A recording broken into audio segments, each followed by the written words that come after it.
Ici Dave Garofalo, président et chef de la direction de Goldcorp. En janvier 2017, nous avons lancé un ambitieux programme visant à augmenter notre production de 20 à réduire nos coûts globaux de ressources de 20 et à augmenter nos réserves de 20 sur un horizon de 5 ans.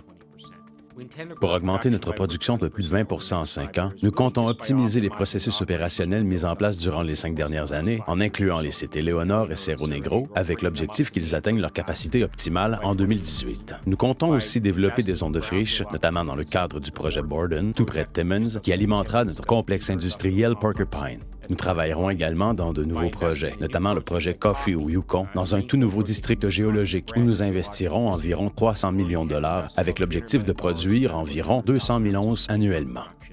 En outre, nous poursuivons nos préparatifs pour la prochaine génération d'opportunités, notamment à Nueva Union au Chili, ainsi qu'à Maricunga, également au Chili, en collaboration avec Barrick. L'élément clé de notre plan quinquennal est de réduire tous nos coûts de ressources de 20 soit 850 $ l'once à 700 $ l'once. Cet objectif peut être en partie atteint avec des économies d'échelle, puisque nous voulons augmenter notre production de 20 de 2,5 à 3 millions d'onces, ce qui nous permettra de répartir nos coûts fixes sur une plus large base. Ce volet de notre plan devrait réduire nos coûts de ressources d'environ 50 $ l'once.